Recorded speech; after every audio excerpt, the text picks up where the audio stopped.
Hello बच्चों, एक बार फिर से आपका स्वागत है आपके अपने YouTube channel UP board PCM में। आज हम जिस सेट को सॉल्व करेंगे वो है कक्षा 10वीं के विज्ञान का अनसॉल्व प्रश्न पत्र, जिसका कोड है 824 EP। ये वर्ष 2023 के लिए 7वां और अंतिम सेट है। आज हम इसके OMR शीट पर आधारित प्रश्नों को हल करने की कोशिश करेंगे, तो आप वीडियो में बने रहिए। सबसे पहला प्रश्न, जहाँ से बहुविकल्पीय प्रश्न शुरू होता है। आप देखिए पहला प्रश्न क्या दिया है। एक लेंस की क्षमता -2.5 डायोप्टर है।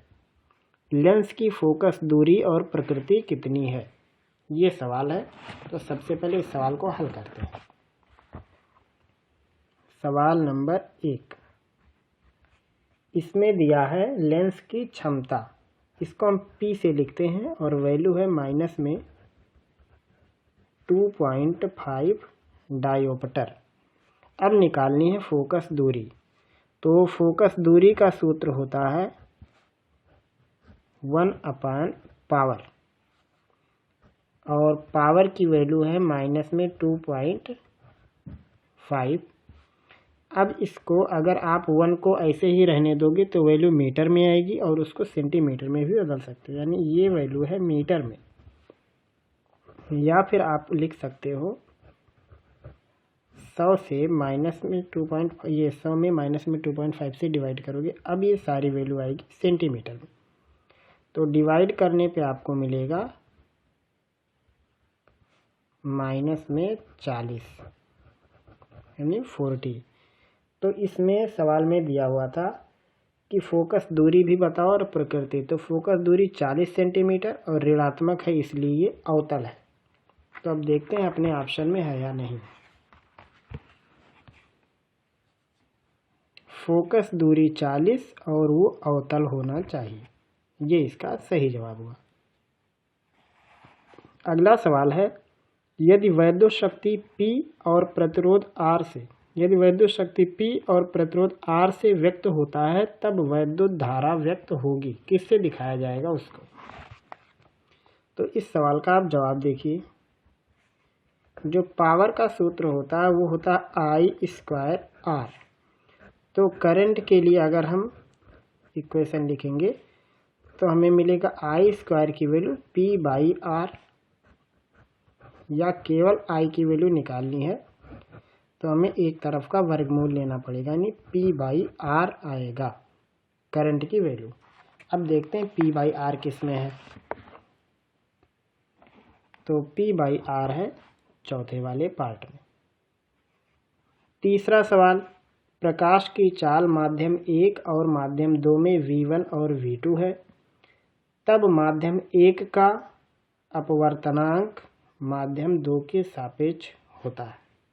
माध्यम 1 का अपवर्तनांक बताना है माध्यम 2 के सापेक्ष। तो आइए सबसे पहले इसे लिखना सीखते हैं।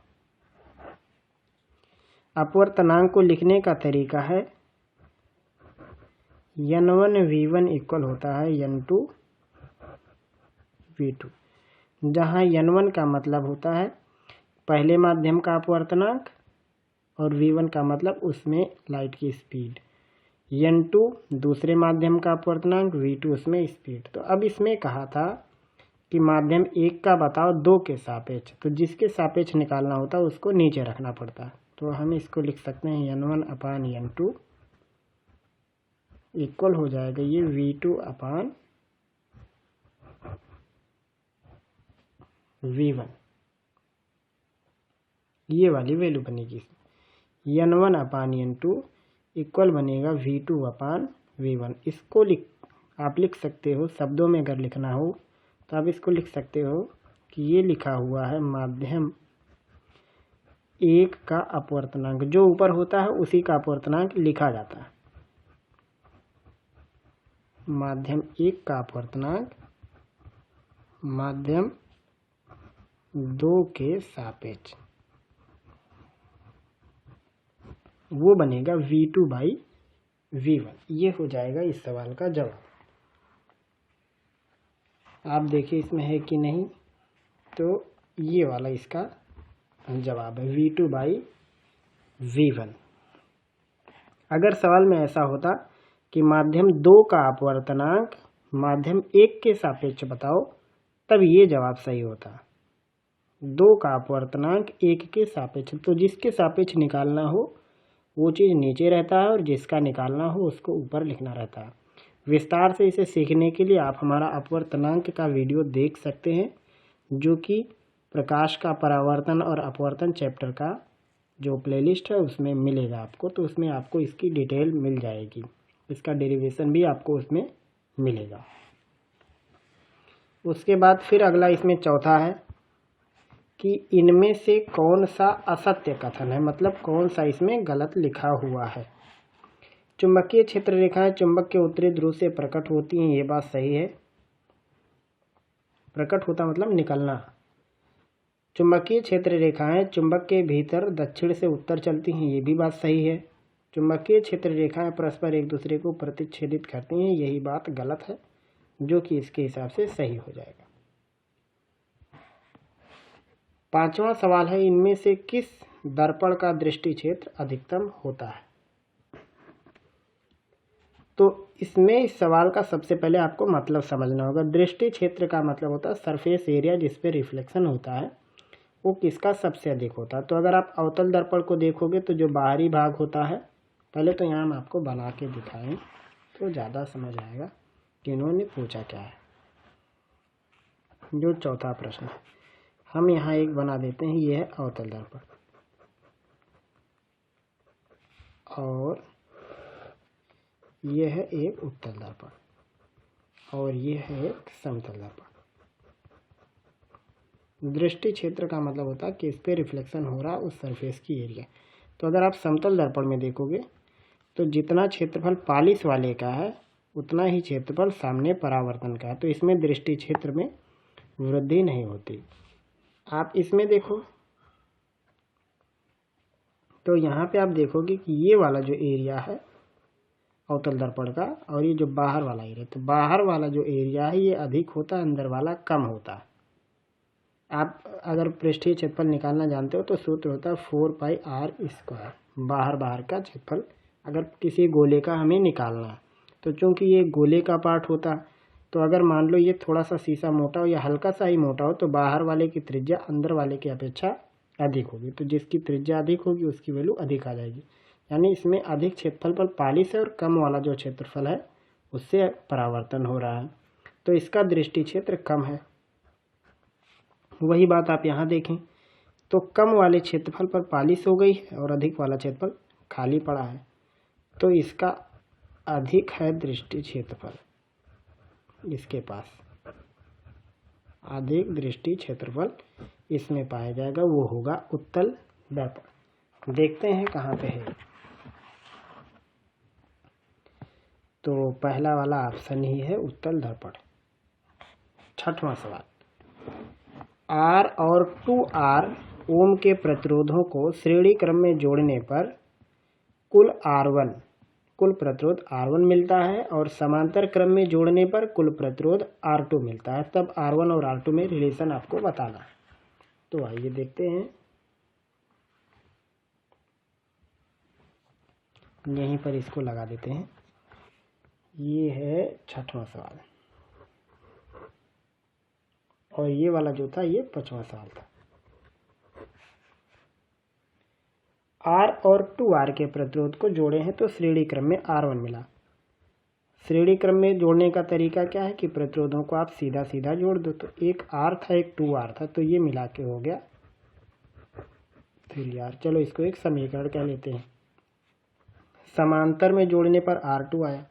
समांतर में तरीका क्या है कि उनको उल्टा करके जोड़ो, यानी उनके व्युत्क्रम को जोड़ो।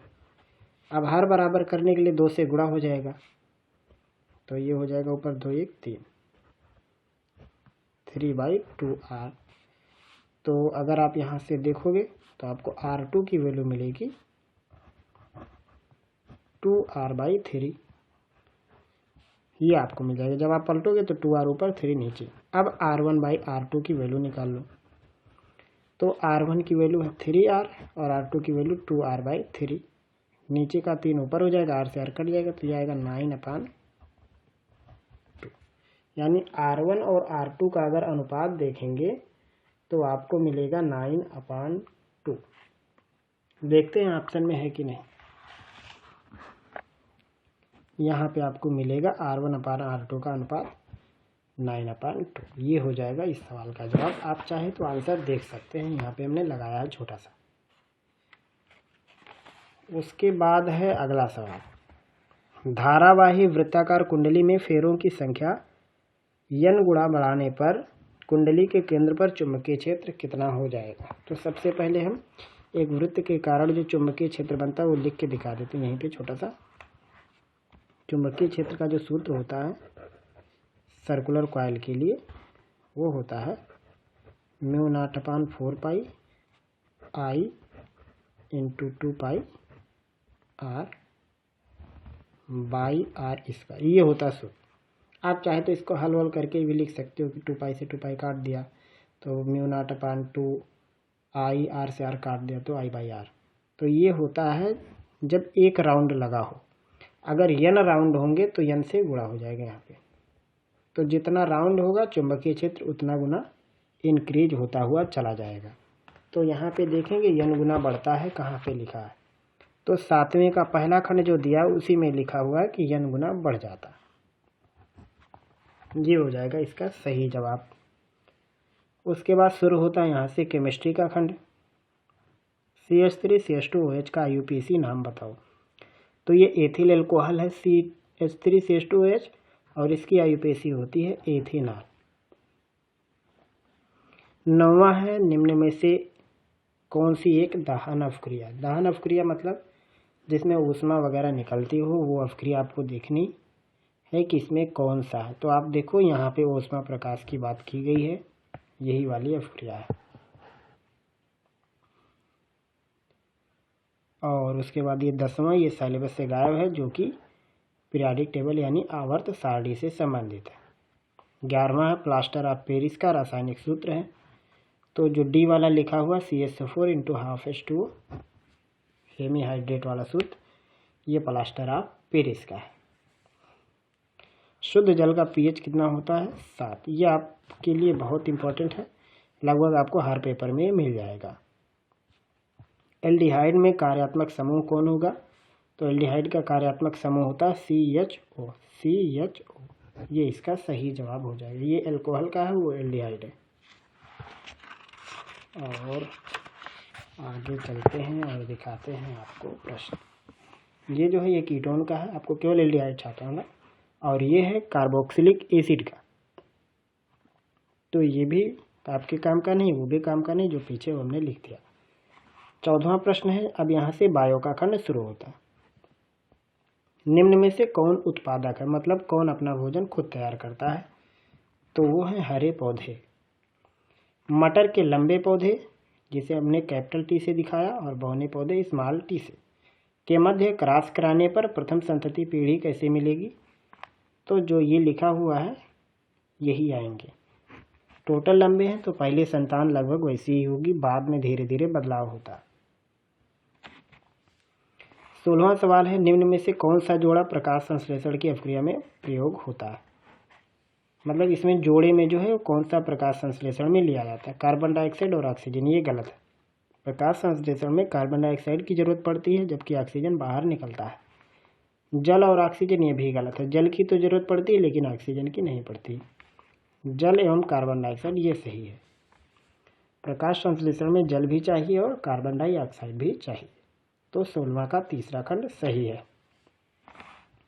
अगला है सामान्य एक लिंगी नर पुष्प में नहीं होता है। तो सामान्यतः पुंकेसर नहीं पाया जाता जो कि C लिखा हुआ है।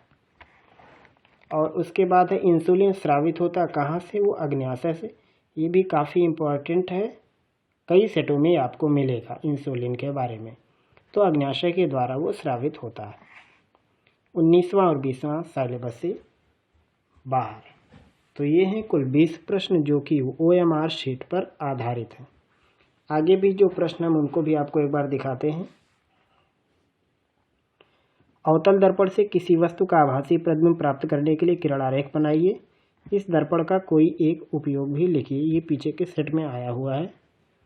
और जितना भी यहाँ से आपको खंड बा का जो कि लिखित प्रश्न है, लगभग सारा प्रश्न पीछे के सेटों में रिपीट हुआ है और जो पिछले वर्ष के सेट हैं उसमें भी ये चीज़ रिपीट किया गया है और जिसे मैंने सॉल्व करा दिया है। तो इसलिए हम यहाँ पे इन प्रश्नों को छोड़ दे रहे हैं। इन सभी प्रश्नों का सलूशन आप खुद कीजिए। जब आपसे नहीं हो पाएगा या फिर आपको कोई इसमें परेशानी आएगी तो आप हमें कमेंट के जरिए या किसी अन्य माध्यम से आप हमसे संपर्क कर सकते हैं। हम आपको इसके सभी प्रश्नों का जवाब देने की कोशिश करेंगे। तो फिर मिलेंगे हम लोग जल्द ही अगले पार्ट में अगले टॉपिक के साथ। तब तक पढ़ते रहिए, अपनी तैयारी और भी बेहतर तरीके से करते रहिए।